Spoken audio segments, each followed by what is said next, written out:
روم نے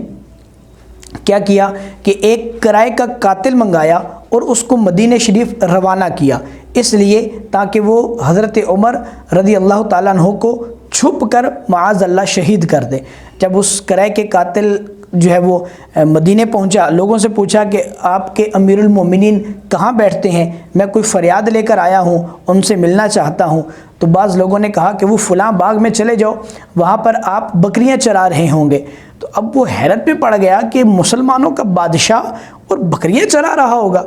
بہرحال وہ شخص جو ہے وہ وہاں پر پہنچا اور ڈھونڈنے لگا۔ ڈھونڈتے ڈھونڈتے وہ ایک جگہ پر پہنچا، کسی شخص سے پوچھا کہ یہاں پر امیر المومنین عمر فاروق اعظم یہاں پر آئے تھے اس باغ میں، وہ کہاں ملیں گے؟ اس شخص نے کہا وہ دور ایک درخت جو تم دیکھ رہے ہو، اس درخت کے نیچے آپ اینٹ کا سرہانہ بنائے آرام فرما ہوں گے۔ دوپہر کا وقت تھا، اس کو یہ وقت بڑا اچھا لگا کہ اس ٹائم پہ لوگ کم باہر ہوتے ہیں تو میرا کام آسانی سے بن جائے گا، اور ہیں بھی درخت کے نیچے تو کیا پتہ گارڈ بھی بہت کم ہوں گے، لہٰذا وہ پہنچا اور جا کر دیکھا کہ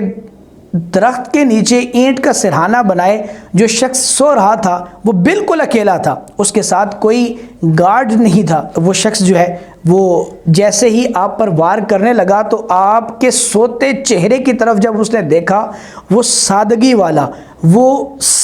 والا جو رعب تھا وہ اس کے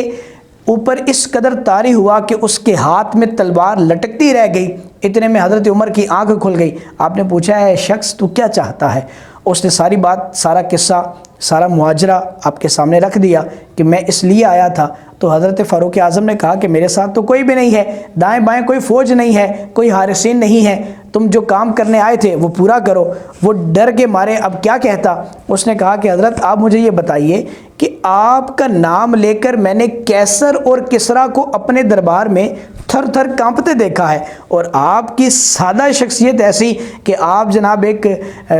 کوئی دربار بھی نہیں، کوئی شان و شوکت بھی نہیں، کوئی چمک دھمک بھی نہیں، نہ جناب اگلی بگلی کوئی بہت زیادہ حارسین ہیں، گارڈ ہیں، نہ کوئی باقاعدہ آپ کی فوج ہے، نہ کوئی باقاعدہ آپ کا دربار ہے، پھر آپ کی وجہ کیا ہے کہ آپ سے لوگ اتنے ڈرتے ہیں اور کیسر اور کسریٰ جو ہے وہ اپنے محلات میں آپ کا نام لے کر ہی کانپ جاتے ہیں؟ تو حضرت فاروق اعظم نے کہا